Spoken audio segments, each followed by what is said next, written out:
spreads confusion and promotes lies. The gospel of Jesus Christ spreads confusion and promotes lies. The gospel of Jesus Christ spreads confusion and Hey everyone, This Non-Religious Life, Thursday, August 25th. I'm your host Ken. With me we have Bob. How's it going? And Jason. Hello. Way over there, Jason. I know. Not in your usual spot. No, I'm trying to change things up a bit. Yeah. So, first on the agenda... How is it that Jason gets the couch with all the comfy pillows, and Ken and I are like in the little love seat. We're in the kids' table. I know. The tiny little... Because y'all are heathens. Yeah. Okay. It's difficult to sit over here. Yeah. It's difficult to sit over there without taking a nap.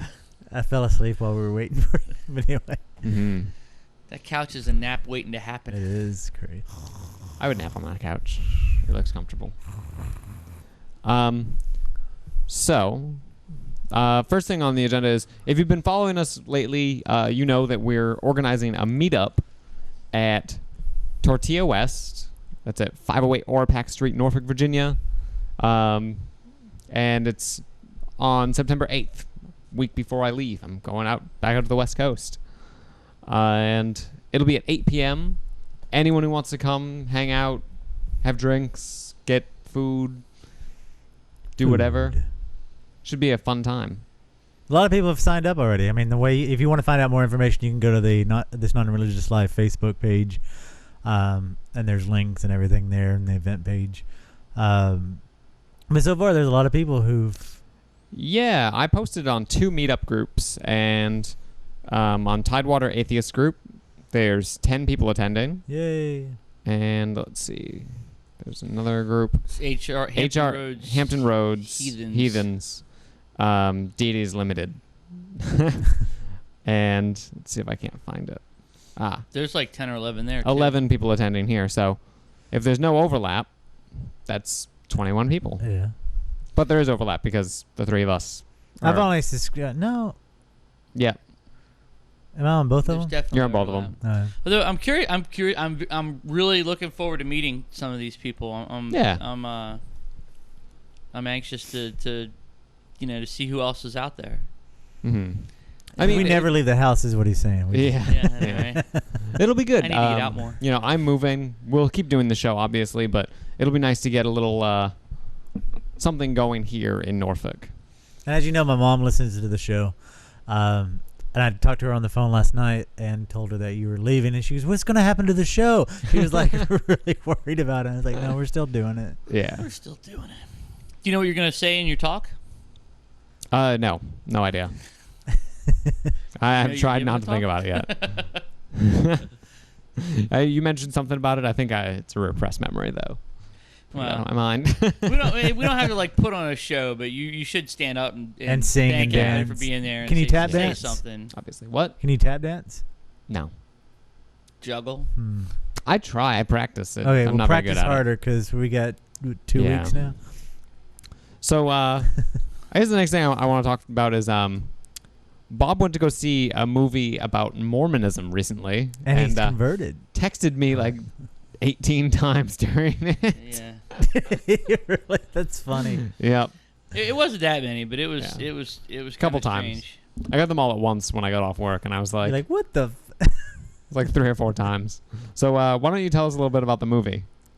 Yeah. So it was at the Narrow Cinema, and the movie was Joseph Smith and the Plates of Gold, or the Golden Plates, and I've seen the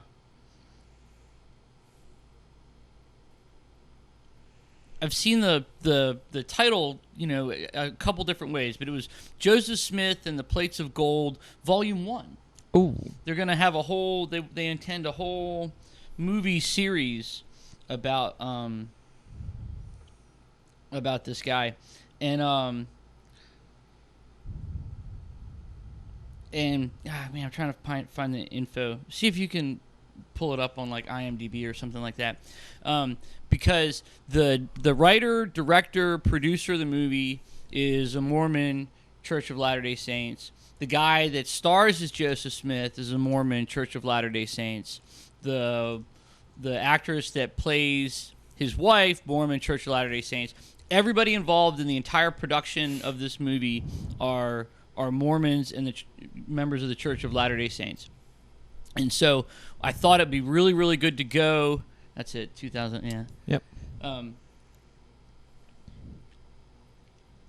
Yeah, I thought it would be good to go because I wanted to see their story told from their perspective, in their venue. I wanted to hear what they had to say. And the actor that played Joseph Smith, what was his name? Dustin Harding. Yeah, Dustin Harding. He was there in attendance, like handing out. I don't know. I thought it was like, he was handing out like high fives and autographs and hugs and. Did you get any of those? No. So, so the movie was really interesting. The whole Mormon story is, in my opinion, it is an exercise in credulity, because so here you have this guy, and this is how they told the story. This is exactly how the Mormons themselves told the story. Joseph Smith is visited by the angel Moroni, and when the movie starts, he's been visited by the angel, but he hasn't received the golden plates yet. So he's still waiting to receive the golden plates. But is like a production turnover time for the plates? Or I don't know. God keeps like telling him FedEx. he's not ready yet. Oh. He's not ready to get the plates. We all know production departments, Well, drag. we really did, but I didn't know production in heaven was. You would like think that. it'd be quick, right? I mean, whatever. Now, they said the reason is because Smith wasn't ready yet. But like people would ask him in the course of telling the story, people would say, because he would pretend to have this knowledge about God, and they would say, "Well, how do you know these things, Joseph Smith?" And he would go, "Well, God told me." And everybody around him was like, "Okay, good enough for me." They didn't question it at all. And then after he gets the golden plates, people who do question him are like, "Well, how do we know you're talking to God, Joseph Smith?" And he would say, "Well, because I have the golden plates. That's the proof." And then people would say, "Well, can we see them?" And he's like, "Nope, can't show you. God told me I can't show you, but I got them, I promise." And everybody went, "All right, that's good enough for me." And I got to be honest with you, my perception of that movie was colored a little bit by the South Park episode all about Mormons. So anytime like people were like, "Okay," and they're totally believing him, I just hear him in the back of my head, "Dum dum dum dum dum." And then when somebody exercises a little bit of incredulity, I'm hearing smart, smart, smart, smart, smart. And one of the things that was kind of interesting about the movie was that at no time in the film was there any portrayal of anything supernatural or magical. You never see the angel. You never see, a scene where Smith is, bathed in the golden divine light of this angel. You only ever actually see the golden plates in one scene at the end of the movie. You never actually see them throughout most of the film. He's got them wrapped up in a tablecloth or something, and he won't let anybody look at them. But you actually, not actually, but you see the plates, or you see. At one point you do, because there's part of the story of the Book of Mormon is that when Joseph Smith was publishing it or getting it published, they have what's called the Testimony of the 11 or something like that, where on two different occasions it was 3 people and then 8 people to make it 11 total who signed affidavits that they had actually seen and touched the golden plates, which on the surface that seems like good hold evidence. up in court. But those were the only 11 people other than Smith to actually say they saw the plates. And 2, the people that say they actually saw them were either already believers, they were already they were his family members, like his dad was one of them, I know, and they were in on it, And so I think it's interesting that they didn't show any supernatural occurrences, because if you did, then somebody could shoot it down. It would be like you ever watch the Ten Commandments with Charlton Heston? Of course. Right? And you see, like, when they show the burning bush, or especially when they show God writing the Ten Commandments, it's like this whirling inferno of divine energy, and it's like shooting the commandments onto the tablets on the side of the mountain. Mm-hmm. You could watch that and be like, nah, that really didn't happen. Yeah. Like, we know that didn't happen. That as soon as you introduce that supernatural element into it, then you can point to it and go, that probably didn't happen. And like the parting of the Red Sea, Mm-hmm. like, it didn't happen. And so the movie plays it very, very coy, and so it doesn't give you any ammunition. And at the end of the movie, my takeaway impression was that with the help of some family and friends, this guy, he pulled off the biggest scam of the modern era. I mean, it was a scam, and I just couldn't believe that was how I felt about the story. And then at the same time, when the movie was over, there were lots of Mormons in attendance.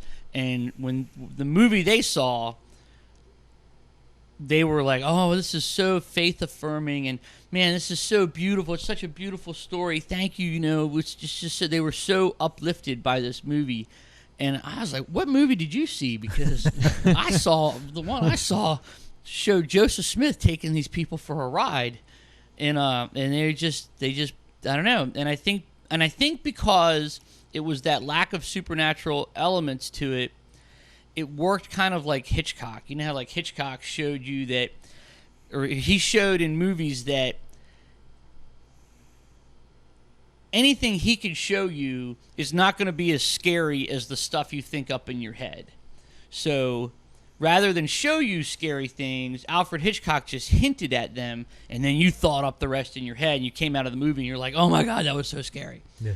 So I think that all of the things in the way, by playing it coy with the supernatural and the miraculous elements of the Joseph Smith story, that people just filled it in their head. They just made it up. And it was kind of strange. And there's 14 million people in the Church of Latter-day Saints. Yeah, it's the fourth largest religious denomination in the United States. Oh my God, it was really crazy. I can't believe that people bought this hook, line, and sinker. Strange. We should do it. We should do a show about Mormonism, because I'm interested to see what Mormon apologetics look like. And I did find one thing. There's one instance of the story where one of the wives, or they lose like the first 100 pages of the manuscript, right? And so rather than just go to retranslate the golden plates and rewrite the manuscript for the Book of Mormon, Joseph Smith is like, well, I can't retranslate the plates, but because God says I can, he's mad at me, but I'm going to translate a different set of plates, and the story's going to be the same, only a little bit different. It's Yeah. like this. I was like, really? Come on. And everybody bought it. But there's one lady in the audience questioned that, and the guy who was the Joseph Smith, that actor, he was answering questions at the end of the movie. And he said that their apologetics answer for that is that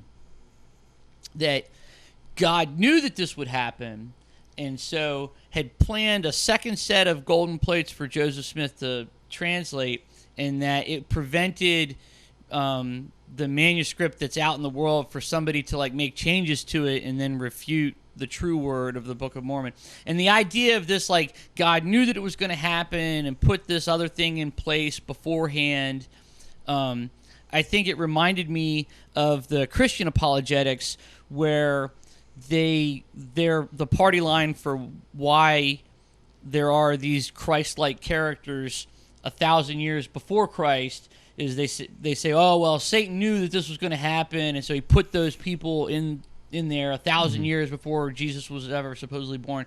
So the apologetics, it sounds the same, but maybe a little different. I think it'd be interesting to have a talk on Mormon apologetics. I think we can do that in the future. If you're not careful, you might learn something. Wouldn't want that. Yeah. Oh God, no. Just keep your head down. Yeah. Read that one book we told you, and just go. Yeah. I love the plates thing because it's so ridiculous. Dum, because dum, it's like, dum, dum. Why couldn't it oh no, they took the translation, half the translation that I had done. I'm gonna have to retranslate. Like it's such a cop out. It's Joseph Smith had the story in his head, but he knew he couldn't write it down again verbatim. Yeah. Well, that's how I saw it, but the apologists, the people bought it, and it was kind of funny. When he first starts to translate the plates, he's got to use like these little funny glasses to look through it, right? And he's not really looking through them. He's just kind of like got these things. I don't know. It was like a gimmick. Yeah.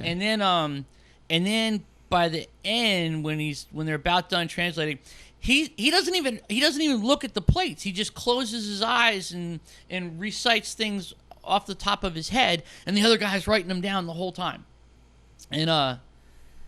And I'm just like, man, come on! You, at least if you're gonna pretend, you're gonna have this act, at least stick with it. At least don't get lazy. Well, sick and tired of sticking his head in a hat, probably. Yeah. That part could have just been the flaw of bad directing. I don't think so, because they make a point of saying that he gets better at translating. It's the translating the golden plates. He makes the point of saying that it's less like translating a foreign language, more like interpreting the will of God. And so he sort of builds that into it, where he doesn't even need the seer stones anymore. He just touches the plates and spouts off things off the top of his head.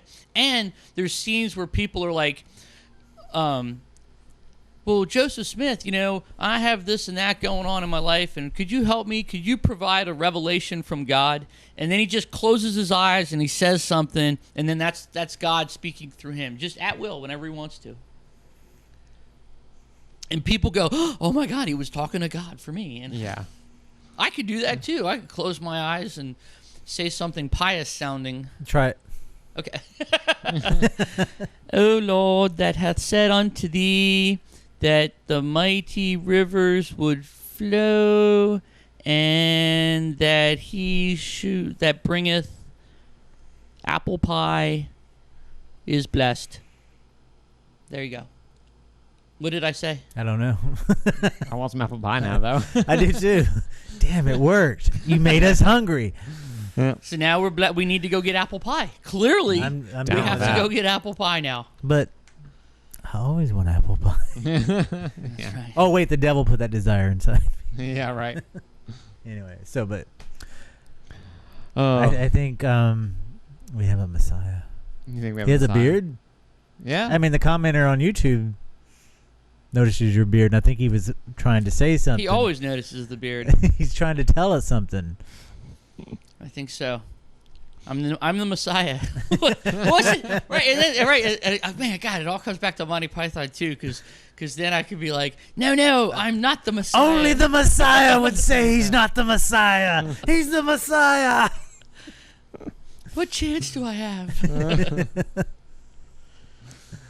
I love when he goes, okay, I'm the Messiah. And everybody's like, and he goes, now, fuck off. And they're like, how shall we fuck off, oh Lord? I need to watch that movie again. I haven't seen Yeah. it in a couple of years. All right, so anyway, the movie was the movie was enlightening, to say the least. It was I'm glad I went. And you know what's funny about it too is that the first half of the movie is kind of a love story, because Joseph Smith is this really nice, likable, soft-spoken guy. I mean, he's entirely likable, and he's in love with this beautiful girl, but her father disapproves of him because they don't have as much money as her family does, and then I thought it was because he was a pathologically lying career criminal. well, that's the part that like the father gets hints about that. Oh. Like, that becomes apparent later on that he right. feels that way, but at first, I think it's about money and there's like a more suitable suitor for her in town who's kind of like the villain. And so the first half of the movie is like this love story, and you feel for the guy and you kind of root for him. You know, you want him to get the girl. And then as soon as he gets the plates and they lose the first couple hundred pages of their translation, the whole thing goes off the rails. It's just really strange. And I just can't believe that those people walked out of the movie like, wow, it was so good. It was so faith-affirming. Such a beautiful story. I was like, no, you got scammed. Yeah. Well, I mean, at least it's, Hey, it's less graphic than The Passion of the Christ. So. Well, right, I know. Easier to watch. Yeah, it was. Yeah. As Holy Dr. Price calls it, Golgotha Chainsaw Massacre. That, I know, Christ, Passion is like a snuff film. Yeah. That's really bad. I saw a breakdown of it minute by. It was in the guy who wasn't there. The guy who wasn't there. Breakdown minute by minute. After the first 10 minutes of the film, there's only 6 minutes of the entire film where there isn't some depiction of blood or violence. Or violent behavior, yeah. Awesome. Yeah, 6 minutes. Oh, God, that's a rough movie. And I can't believe people come out of that. They're like, oh, God, it's so beautiful. No. Well. Oh. That's What- like I was listening to these guys talk about early Christian missionaries to like the Mayan cultures, Mm-hmm. and how when they got there, the Mayans, they practiced human sacrifice, and the Christian missionaries were like, we do too. We do too. It's the exact same thing. You only got to do it once, and we already did it. So we're all on the same page now. And and like you think about that, and like it is human sacrifice. And I hate to be curmudgeon, but sometimes I think about these Christians, and I'm like, you are a human sacrifice, cannibalistic death cult. We need that T-shirt. Yeah, I did. And I especially feel that way after watching a movie like The Passion. That is just horrible. You know what, though? The idea of Jesus dying as a sacrifice irritates me. Because, all right, with the theology of God, Jesus being God, Jesus is God. What was sacrificed? Well, yeah, right. And you know what? Why do you even have that? Well, you can segue this into what you wanted to talk about original sin. Mm-hmm. If you undermine that, what was the sacrifice for? Yeah, exactly. But I mean, like, think about it. God is Jesus. Jesus is God. They have the same nature. What? He's nailed to a stick for a couple hours and then he dies. But he doesn't really die because he's fucking God. Like, he's like, oh, I'm done. Ta-da! He goes up into heaven. That was kind of shitty, but I'm God, so who the fuck cares? I just finished reading the Ehrman book about the lost gospel of Judas, Mm-hmm. and it says a couple of things, but the gospel of Judas it's not by Judas, it's about Judas, Mm-hmm. and it's an early Gnostic text that shows the whole passion from the perspective of Judas. And in this story, Jesus has the secret knowledge, right? Yep. And Judas is the only one with the divine spark who gets it. And in this story, the crucifixion was actually necessary because Jesus is divine, and the crucifixion, his death, frees him from his earthly flesh. And so it had to be done. And Judas is the only one that could have gotten it done. So Judas's act is actually all part of the plan, and it does Jesus a favor. It's not like he suffered for your sins. It's that he had to get out of his meat suit and get back up to heaven. and So why such a dramatic show? Why can't they just put two in his head? And yeah, I know, right?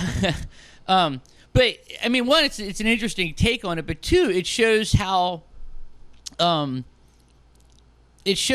the time early Christianity, as we see it today, is nothing like it was then. Like in 400 AD, there were all these different ideas running around about, Orthodox views and what's the true belief. And the stuff we have now just happens to be who won that fight, not what's right or what's wrong or I don't know what was popular. It just was who won. yeah. Yep, the Catholic proto-orthodoxy came out on top over the Marcionites and the Gnostics and the Jewish Christians and the Docetics and the...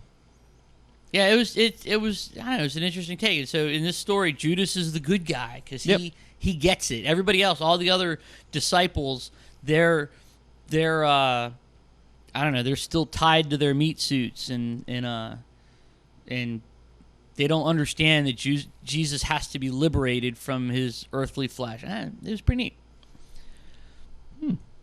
And so it had nothing to do with atonement for sin, is another, I guess, takeaway point. Yeah, the Gnostics had a completely different view on Jesus. But then the Gnostics also had a completely different theology. The Jewish creator God was a debased demiurge.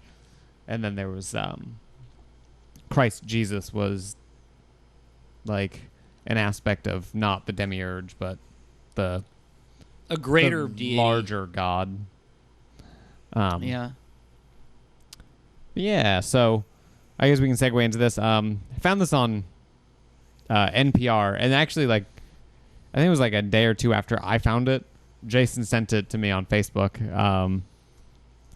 Evangelicals question the existence of Adam and Eve, and I'm happy about that because it's kind of a ridiculous story.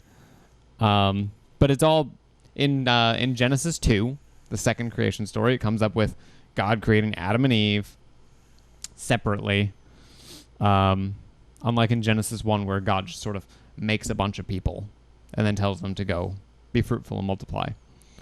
But apparently, there's a couple polls out, Gallup and Pew Research polls, that find 4 out of 10 Americans believe the account. But apparently it is moving in the opposite direction. And it's interesting because I feel like the second you undermine the Adam and Eve story, you undermine Christianity in general. Orthodox Christianity, sits on the belief that Jesus died as a sacrifice for atonement for original sin. Original sin is based on the fall of Adam and Eve out of Eden. So if there was no Adam and Eve, there was no original sin. Therefore, there's no reason for Jesus to die. There's no atonement, no reason for sacrifice. You just have a Jewish mystic getting nailed to a stick for no good reason.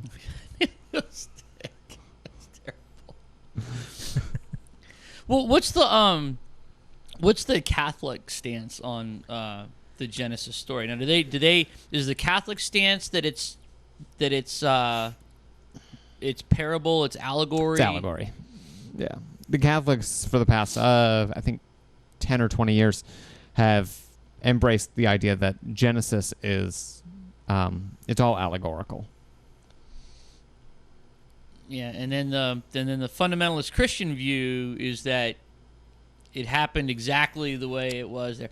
So, all right, and 4004 BC in October, sometime around tea time. Yeah. It was October 23rd, I think.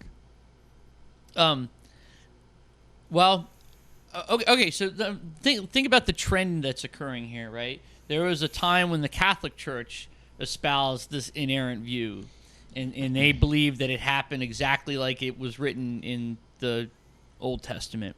Now the Catholic Church has said, well, it's all a story, but we still believe, right? And then that left the fundamentalists saying that it happened exactly the way it did in the story. And now some of the fundamentalists are saying, well, it's just a story, but we still believe. What's happening is it's just chipping away at the the pillars of their faith, and it's the it's like the God of the gaps. And you know what? The more we learn, the gaps are disappearing. It's just I figured out that it wasn't Adam and Eve when I was in like the 3rd grade. Even then, a 3rd grader knows that can't really be the case. Yeah. You can't do that. Not without introducing some kind of like special pleading, like, oh well, God made it okay for Adam and Eve to propagate the entire human population. Like, if you look at it from a scientific standpoint, not very big gene pool going on there. You need more people than that. And so those are the questions that I had in my head as a 3rd grader, and I can't believe people still believe it. Yeah, actually, the whole thing with like them propagating the entire species is it doesn't even work if you read the Bible. It doesn't work because Cain was one of the first two. I think he was the first child, and then Abel was the second child. Yes, Genesis 4:1. Conceived, born Cain. Genesis 4:2 is then Abel. Okay, so Cain's the older. Cain kills Abel because God likes his sacrifice better, and then runs away, and apparently gets a wife, and then has a son, Enoch. Enoch founds the first city. So where'd this wife come from? Where did Enoch's wife come from? Where did the entire population of a city come from? We've seen rabbits.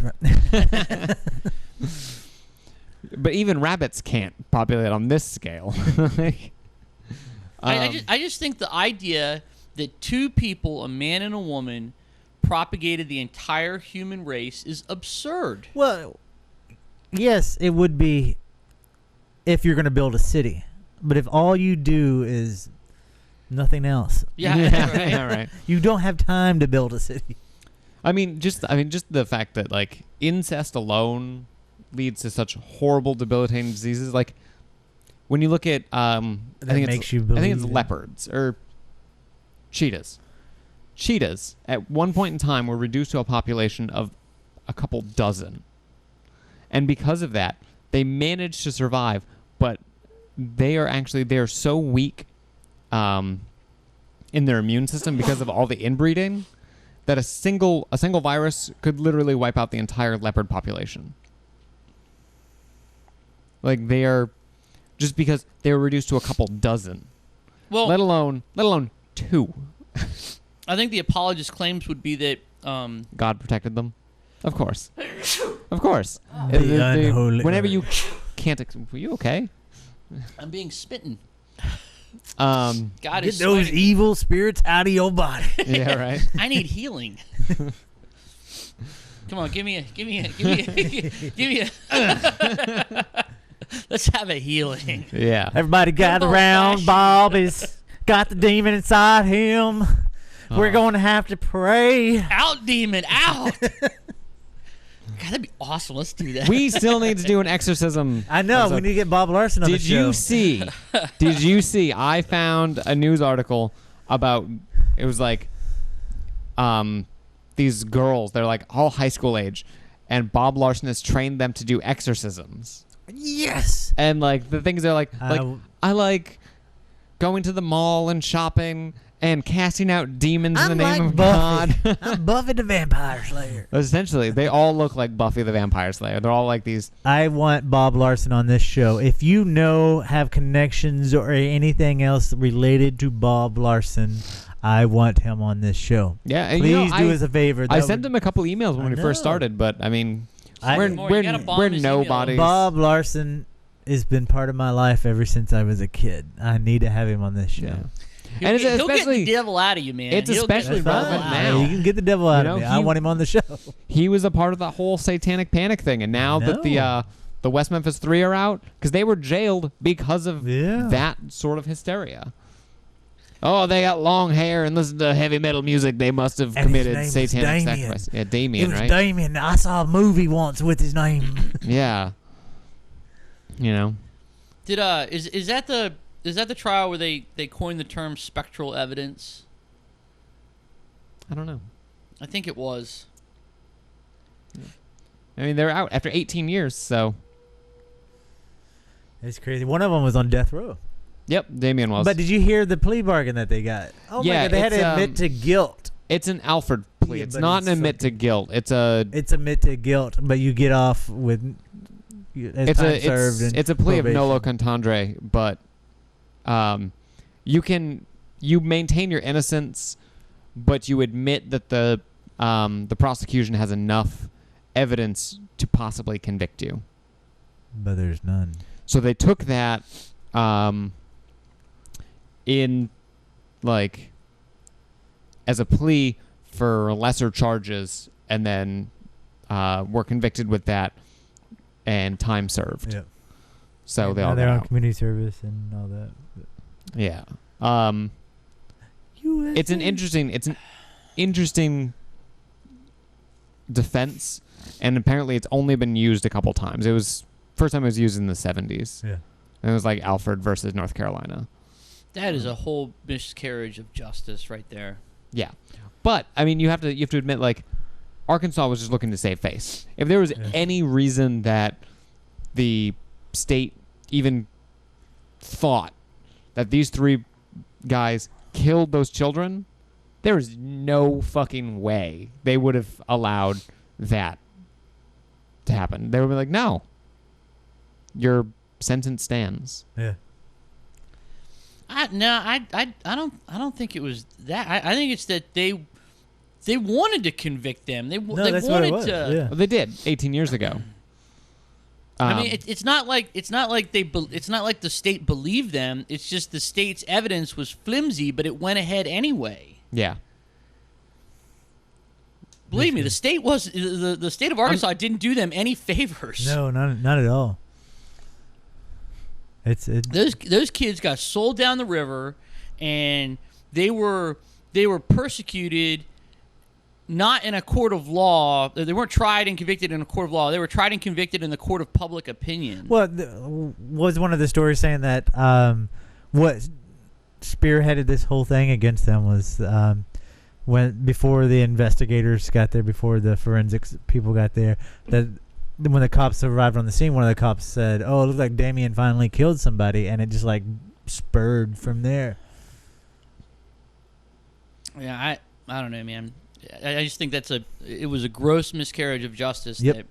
that A black eye for the 18 years justice too system. late. Yeah. Man. I mean, not to say that they probably weren't, punk ass teenagers, but But they who's weren't not? punk ass teenagers Yeah, right. that killed somebody. Yeah. Yeah. But I anyway. mean, that's that whole thing. I mean, that was the witch hunts that were going on in the 80s and 90s. Where, yeah, because we if couldn't you wear listen- black to school. We couldn't. Oh yeah. It was so fucked up. Did you guys have a Satan church near your house? Because I think everybody did. Yeah, of course. Everyone Tipper did. Gore, Bob Larson, Oh, Tipper all Gore. of them The fucking Tipper stickers. brought it on, and I remember being in high school and being told the stories of the Satanic church that's down the end of the dirt road, and and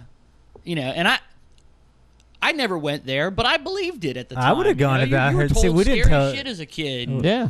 we didn't have the church down the road story, because if we did, I would go find it, because I would have. Yeah. Well, see, you'd have been the guy that went, and then I would have been the one prosecuted. Yeah, right. but, I've seen pictures of you as a kid. Yeah, my whole time growing up. you'd have people come back thought- to high school and you'd have told some story like, "Oh my God, I was there and lights showed up." Like whatever the story is, it would have been retold and retold and retold and then embellished. And so then it's like, you'd have been Jason Bayless, Demon Slayer. No, I was already Jason Bayless, Satan worshiper. all right. I mean, that was my high school career and elementary or middle school career. Everybody thought I was the devil worshiper. Well, it's fucking. You're I probably lived lucky something in a didn't very, happen there because very, they'd have come after you. Man, I was in school suspension once, and I took art class. I was in National Honor Society, so I doodled a lot. And when you're in school suspension, there's not much you can do other than just sit there and draw and doodle and shit.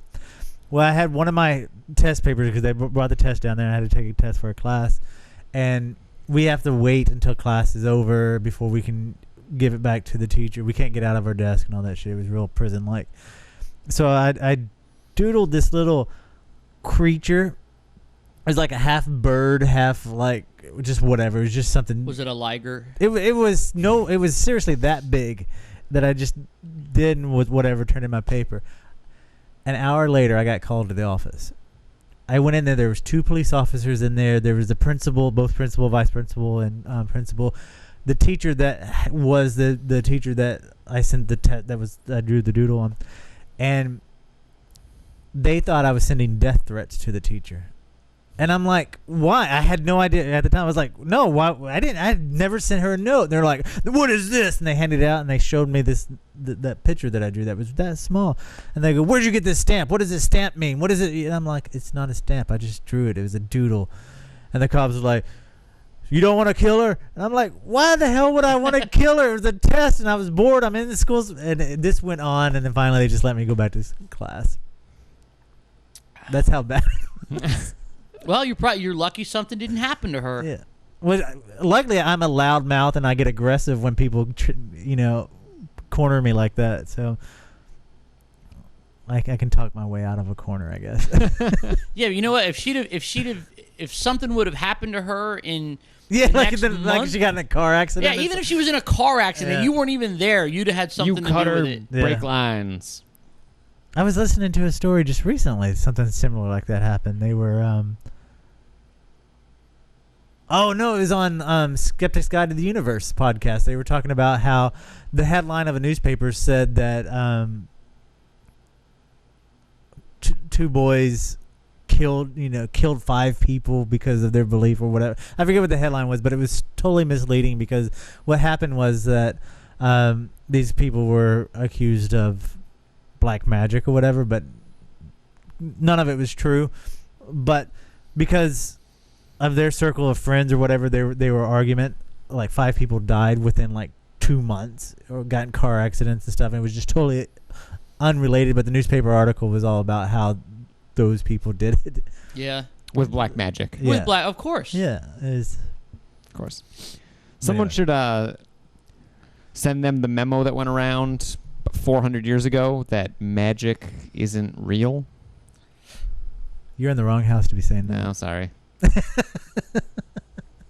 It was that I was reading some criticisms of Joseph Smith, and they said that part of the reason he could succeed was because at that time, it was like 1830, people did believe in magic. And for them, magic was a real and tangible thing. There was very little skepticism about it. It was just sort of accepted that magic was real, and that's why they were so credulous about all of his claims. Magic is real. Thanks, Ninja Bat. I don't know, man. I look. Do you guys ever do magic like sleight of hand? I can make a coin disappear in my elbow. Yeah. I really can. I mean, not really. But Yeah. All you need to do is I'll show it to you later. Do one trick. Like, whether it's a card trick or a coin trick, do one trick really well. And it's got to be a good trick, not just making it going. I mean, it's got to be a good trick. Do one trick really well. And perform it, and then watch people tell the trick. Like you can do the trick. I used to, when I was in years ago, I was into close-up magic. It was a hobby. I was like a weird little kid, and I used to do a lot of card tricks. And when you do the card trick, I know what's going on. It's not magic. It's a trick, right? But then when you hear people tell about the trick, they always get it wrong. In the retelling, you always do something amazing. And I'm like, I didn't do that. That's not what happened. But, if you're like a good magician, you go, yep, that's exactly what happened. You propagate that lie. Are you telling me that Chris Angel's mind freak is not real? No, it's not. It's not. What? But you know what's funny about that is that like one of the guys that I like is James Randi, and he does a lot of mentalist tricks. And there are people out there that have the belief that James Randi really does have psychic powers. It's just part of his cover-up is for him to say he doesn't, and that this is all a He's trick. the Messiah. You know who else used to do that? Harry Houdini used to do that. Houdini, in his time, was so against psychic mediums. And he would go around and he would debunk them. Yeah. And he was so against them that he had a special keyword with his wife.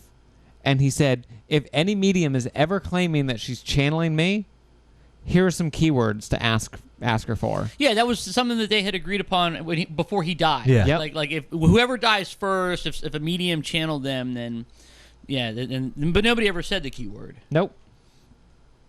Yeah, Houdini's interesting. He has some funny stories, and I don't know if they're true or not. He's dead. Who can say? Yeah, right. Let me see if I can channel him. Yeah, channel Houdini. Have him on the show as a Yeah. guest.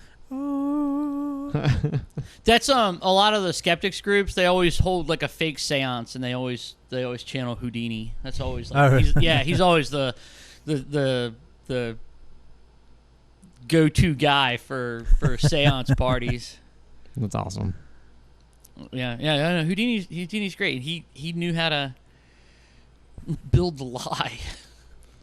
Yeah, I mean, he was an excellent performer, which is what he was. Yeah. Which is what all of those guys are. I like James Randi because he has that challenge he does, the $1 Million Challenge, Yep. and no one's ever been able to do it. Yeah. No, Randy's the goods, man. I like him a lot. And I remember watching him on like That's Incredible or all those, crazy shows like that when I was a kid. And he would always have the check in his pocket. He's like, if anybody can do it, I have a signed check right here. And then somebody waiting outside says, I got a gun. Yeah, right. Yeah, right. And he always said, like, his money's never been safer. Do you remember the one when he, I forget the guy's name, but I remember the guy was on That's Incredible, and his trick was he would move the pages of a phone book with the power of his mind. I haven't seen that He was one. on That's Incredible. And they would have a phone book on the table, and then he would come up and do all this stuff, and then like he would move the page of the phone book would turn over, and it wasn't on That's Incredible, but it was on another show. It was the same guy, and they brought Randy on, and the guy does his thing, and Randy's like, okay, and so then Randy sprinkles all of these styrofoam peanuts around the phone book, and he's like, now do it. And the guy was like, I can't. He was like, that's because you're breathing on it. That's how you're moving Yeah. it. Crazy. That's awesome. Yeah, he's the goods. I like him. And then what's funny is like it's the rationalization that occurs after that. And then people were like, well, those were the pink electrostatic styrofoam peanuts, and so it interfered with his psychic energy. Yeah. Uh-huh. Yeah. No, just accept it for what it is. I mean, it's magic. It's a trick. It's a neat trick. Yeah. And it's fun to watch. I used to make But money it's in the not coffee real. shop when I lived in Texas doing magic. Really? Yeah. Because Did you it would... disappear on your elbow? No, I had a series of 6 quarters that I would lay out. 3 this way, 3 this way, 2 across. And have people sit down in the booth across from me. And I would cover my eyes and, turn around, whatever, and have them pick a quarter, like show everybody else, point at the quarter. And when I would turn out, I would guess the quarter that they would pick. And then if I picked it, they'd give me $1. If not, nothing lost. And I would pick it every time. With the first I would guess. even, with the first guess. And I would even pick when they would try to trick me and not pick one to see if I would know. Then you just had a mirror or something. You were Nope. watching them. No, I had a friend that would set his cup down in a certain place Yeah, on the yeah. table, which indicated where the coin was. Okay, so I so would you just had look a at shill. yeah. And I mean, that's the magic trick. Everybody was like, "Oh my god!" I made so much money doing that. Yeah, that's excellent. That's a good idea. I mean, we can't do it coffee now. We shop. just told this. See, I know, but that's yeah. All right, so yeah, all right. And that doesn't 5 air for people 2 days. that are listening to this. at the meetup. No. Yeah, right. I never got into magic like that. I used to do card tricks and stuff like that with my my like uncles and stuff, but I never. I had a magic set once, but I was never any good at it.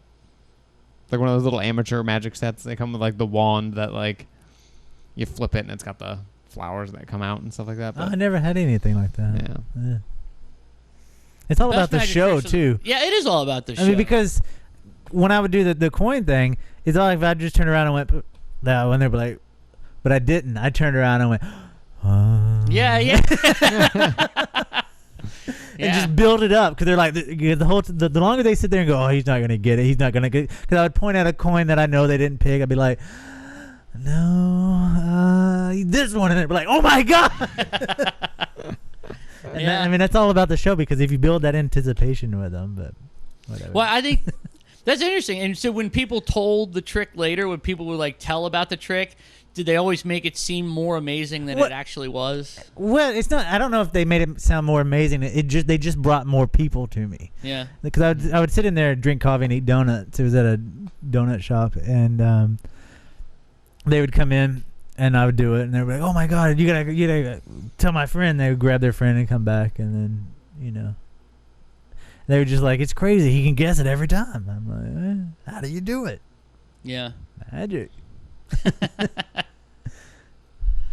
That's awesome. But I never told anybody. So if anybody back then knows, I took your dollar. Yeah. But it was fun. I mean, even old people that would come in because I love this coffee house. It's no longer there. They just made fresh donuts every day. You just go in there. There was like 4 booths, and it was old school Texas style. It was all that old wood and everything, and old people would sit in there all morning reading the newspaper, talking and stuff. And I would just go in there and hang out and drink coffee. And I started doing that. And it was a really good place to hang out in the morning. And make some money. Make some money, Right. meet some people. It was fun. Do you know 3-card Monty? I don't. Yeah. See that's that. I see you doing that one too. You're like, 5 will get you 10. All right, Governor. come on. 5 will get you 10. no, I just did the coin in my elbow and the coin on the table. That's it. And maybe we'll do a special feature and I'll do the coin on the elbow video for the outro of the show. Yeah. 3-card Monty you're supposed to have a shill for that too. Yeah. It's amazing. But anyway. Yeah. What are we at? 52. Okay. 52. 52. That was a fun little diversion off Yeah. of something not related to the show at all. That's I have okay. to show you guys some card tricks. I know. Yeah. Maybe we'll do a special bonus edition Yeah. of This Non-Religious Life in Magic. When Yeah. I was really into it, like I've forgotten more card tricks than I know. Yeah. Same here. I Miley don't can do remember any card of them. tricks too. We might bring her Really? in on it. Yeah. We're I just don't a remember bunch of little hooligans and con artists, scams, Street kids. street kids. Yeah, but like if you know about, but I maintain that if you know a couple of magic tricks, right, it trains you to realize and to know when you're being lied to. Yeah. It definitely helps you understand where to look. Like when you're on the street and somebody's doing magic, you know where to look to see if it's real or not. Well, it's not just that. I mean, that's uncovering the trick and knowing the nuts and bolts of it. I'm just saying that it trains your mind to know this guy might not be telling me the truth. Yeah. If he says he's got 3 cards, no, he's probably got 4. Yeah. If he says he's using his mental powers, probably not. Yeah. But it's still. I mean, I still watch people who do magic and stuff, and when they pull off their trick, I'm still like, oh, that's awesome, Yeah. And it still grabs me as that element that they've done something really special. I used to go and see David Copperfield Yeah. when he came to town. He hasn't been around in a while, but the last time I saw him when he was at Scope, he did some really amazing tricks. and I think I know how he did them. Yeah. And or at least I think I know how he put on the show, because one of the things that he would do is he would get volunteers up. So he would get volunteers out of the audience, and they would like surround a car, you know, and then he would make the car disappear while they were all surrounding it, right? So, ooh, how did he do that? Those people were there. Well, the way he picked his audience participants is he had, I don't know, 6 frisbees, and he just threw them out into the audience, and if you caught a frisbee, you went up on stage, right?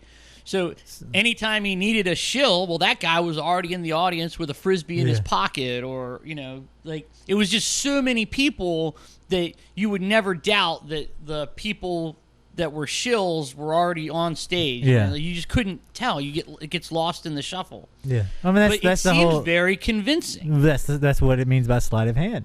It's just. Yeah, that's the right. Yeah, that's saying in magic. The hand isn't quicker than the eye; it's only smarter. Yeah. Yeah. Yeah. Oh.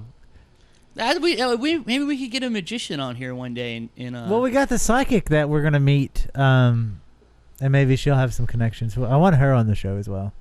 From the meetup group. From the meetup group. Yeah, I'm like some of these meetup guys. It could be a cast of characters, man. I welcome it. I think it's gonna be great. Good. I have a recorder with me at all times. Yeah, right.